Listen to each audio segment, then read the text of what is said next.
اب دو مثالیں اللہ تعالیٰ نے بیان کی ہیں بڑی مزیدار منافقین کے بارے میں.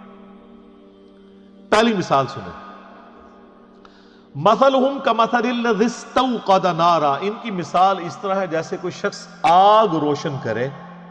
فلما اضاءت ما حولہ، اور جب ہر چیز روشن ہو جائے اس آگ کی وجہ سے جتنی اس ماحول میں ارد گرد ہے. ذہب اللہ بنورہم، اللہ تعالیٰ ان کی آنکھوں کا نور ہی لے جائے.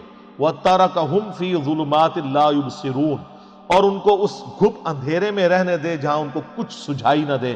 صم بکم عمی فہم لا یرجعون، پھر وہ ایسے لوگ گونگے ہیں، اندھے ہیں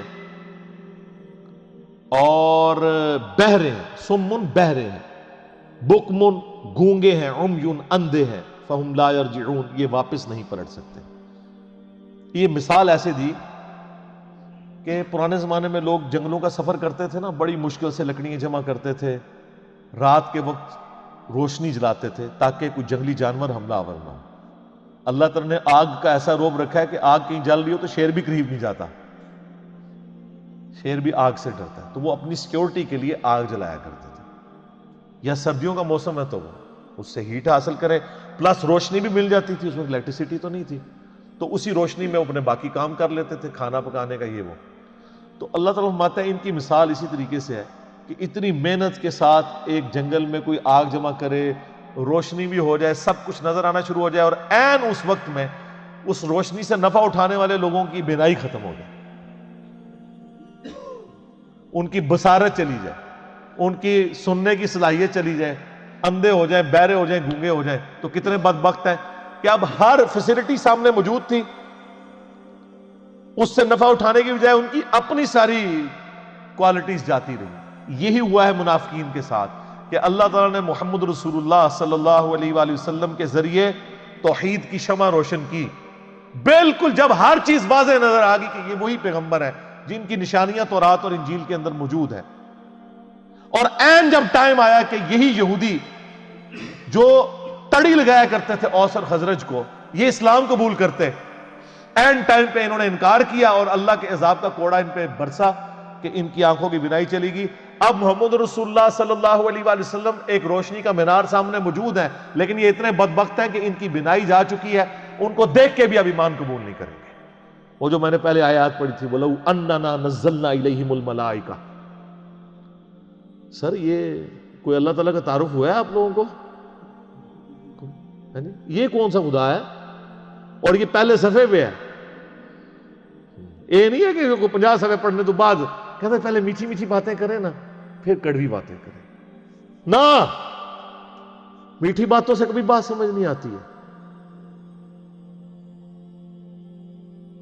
دوسری مثال، او کصیب من السماء فیہ ظلمات ورعد، یا پھر ان کی مثال ایسی ہے کہ آسمان سے بادلوں سے می برس رہا ہو، بڑی تیز بارش ہو رہی ہو.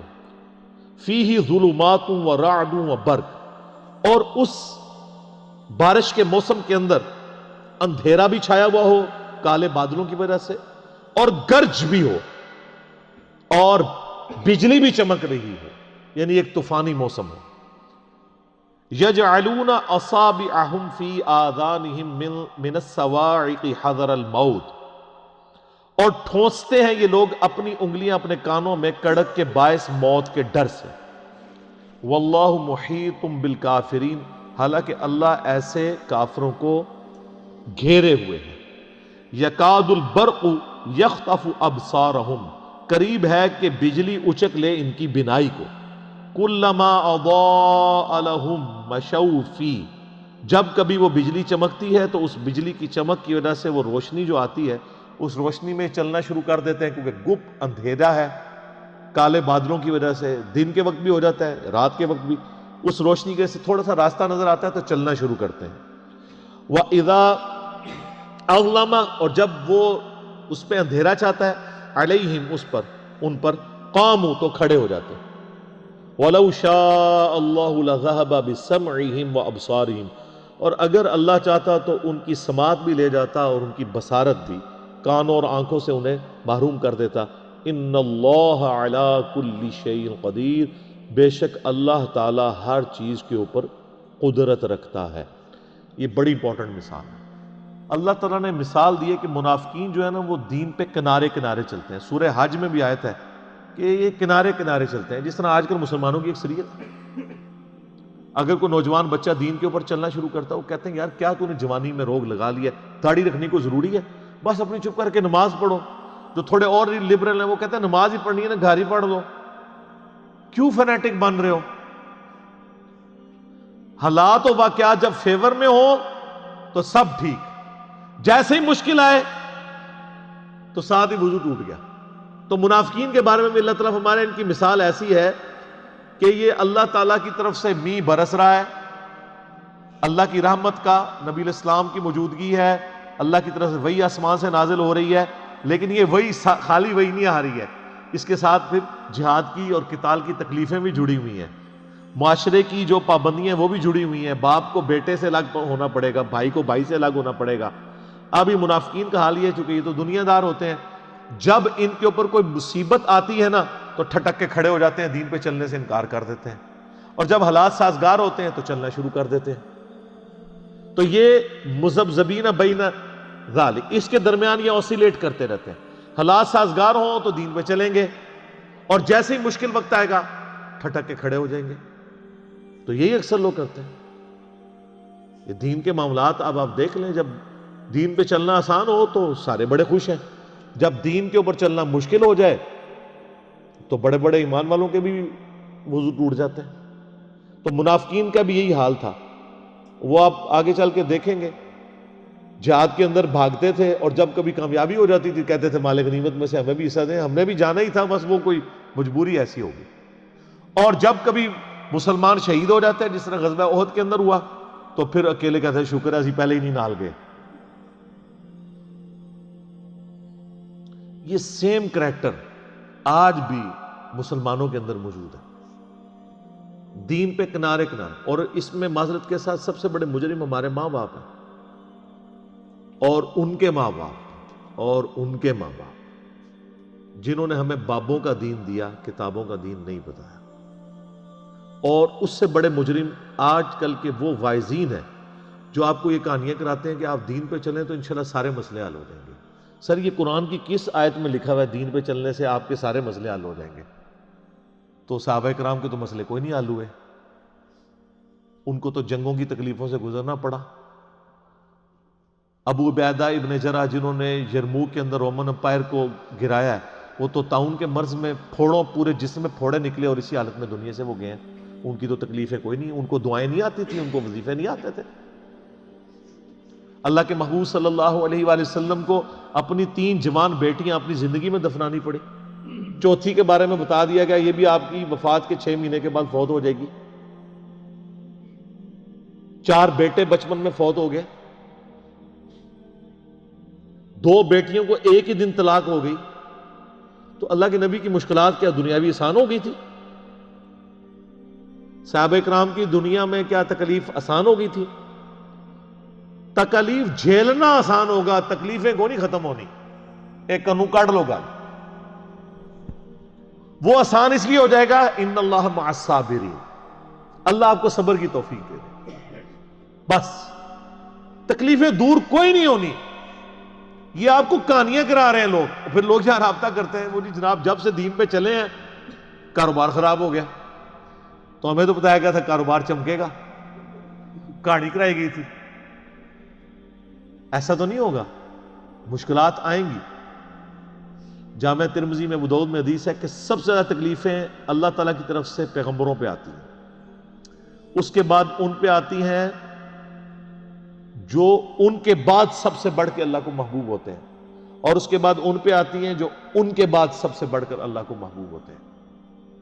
حتیٰ کہ انسان پہ تکلیفیں آتی رہتی ہیں اور اس کے بدلے اللہ اس کے گناہ معاف کرتا رہتا ہے، اور جب وہ دنیا سے اٹھایا جاتا ہے تو پاک و صاف اٹھایا جاتا ہے. سر پھر آپ دیکھ لینا، اسی لیے المستدرک الحاکم میں جب سیدنا ابو ذر غفاری رضی اللہ تعالیٰ عنہ کا چیپٹر باندھا نا امام حاکم نے، تو پہلی حدیث یہی لے کے آئے ہیں جو میں نے بیان کی ہے کہ سب سے زیادہ تکلیفیں کس پہ آتی ہیں؟ انبیاء پہ، اس کے بعد ان کے اوپر آتی ہیں جو انبیاء کے بعد وہ یہ بتانا چاہ رہے تھے کہ ابو ذر غفاری کی پوری زندگی غموں سے عبارت ہے.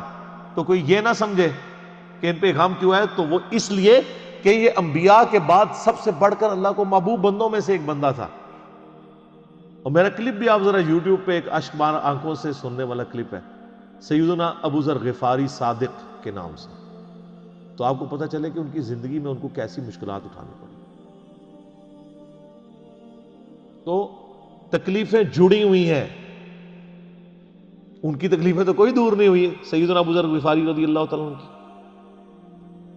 ان اللہ علی کل شیء قدیر، بے شک اللہ تعالی ہر چیز پر قدرت رکھتا ہے۔ اللہ کی قدرت یہ بھی ہے کہ کسی کو زبردستی ہدایت دے دے، لیکن اس نے فیصلہ یہی طے کیا کہ جو کوشش کرے گا نا، پہلی کوشش آپ نے کرنی ہے۔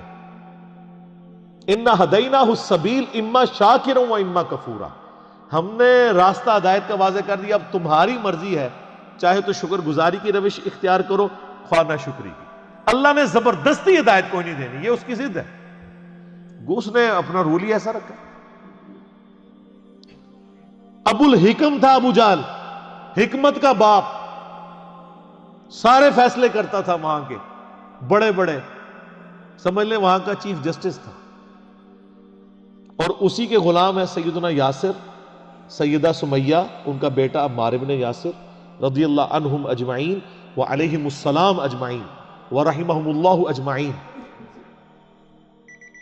لیکن آپ دیکھ لیں اس ابو جہل کو ہدایت کوئی نہیں ملی ہے، سیدہ سمیہ کو مل گئی، سیدنا یاسر کو مل گئی، اور ایسی ہدایت ملی کہ جان بھی انہوں نے اپنی لٹا دی، اسلام کے پہلے شہید بنے، اور ابو جہل کو بات ہی نہیں سمجھ آئی۔ امیہ ابن خلف کو سمجھ نہیں آئی، ان کے غلام کو سیدنا بلال کو سمجھ آ گئی۔ تو جو کوشش کرے گا اس کے لیے ہدایت ہے، ورنہ کوئی ہدایت نہیں ہے، سیدھی سیدھی چنڈی جڑی اللہ کی طرفوں، بالکل کنو کاٹ لو گال۔ اور یہ نا یہ وہ جیسے الیاس قادری صاحب وہ مدنی چینل پہ اتنا بڑا انہوں نے لکھ کے لگایا ہوتا ہے نا، وہ بیج لگائے ہوتے ہیں، غیبت کے خلاف جنگ جاری رہے گی۔ سر یہ گلے میں تختی لٹکائیں کہ خدا بابوں کا خدا اور ہے اور کتابوں کا خدا اور، یہ تختیاں جو ہے نا آپ کے گلوں میں لٹکی ہونی چاہیے، اس کے بیج بنائیں، یہ اپنے گھروں کے باہر لکھ کے لگائیں، میں تو کہتا ہوں مسجدوں کے باہر یہ لکھ کے لگائیں، کتابوں کا خدا اور ہے اور بابوں کا خدا اور، تاکہ لوگوں کو پتہ چلے۔ ایک شعر اور بھی لکھ دیجیے گا، کون سا؟ نہ میں وابی نہ میں بابی، میں ہوں مسلم علمی کتابی، اور یہ علمی کتابی ہے، سورہ احقاف کی آیت نمبر 4 ہے، ایتونی بکتاب من قبل ھذا او اثارۃ من علم ان کنتم صادقین۔ نبی فرماؤ اگر تم قرآن کو نہیں مانتے، اس قرآن سے پہلے جو کتابیں نازل ہوئی ہیں یا کوئی علم کے آثار آئے ہیں تو اس سے بات کر لو۔ علم اور کتاب دونوں آئے ہیں، علمی کتابی بھی قرآن میں موجود ہے۔ ٹھیک ہے جی، اللہ تعالیٰ سے دعا ہے جو حق بات میں نے کہی اللہ تعالیٰ ہمارے دلوں میں راسخ فرمائے، اگر جذبات میں میرے منہ سے کوئی غلط بات نکل گئی اللہ تعالیٰ ہمارے دلوں سے محو کر دے، ہمیں معاف بھی کر دے، ہمیں کتاب و سنت کی تعلیمات پر عمل کر کے دوسرے بھائیوں تک پہنچانے کی توفیق عطا فرمائے۔ اللہم صلی علی محمد وعلی آل محمد کما صلیت علی ابراہیم وعلی آل ابراہیم انک حمید مجید، اللہم بارک علی محمد وعلی آل محمد کما بارکت علی ابراہیم وعلی آل ابراہیم انک حمید مجید، سبحانک اللہم وبحمدک اشہد ان لا الہ الا انت استغفرک واتوب الیک وما علینا الا البلاغ المبین۔ جزاکم اللہ خیرا۔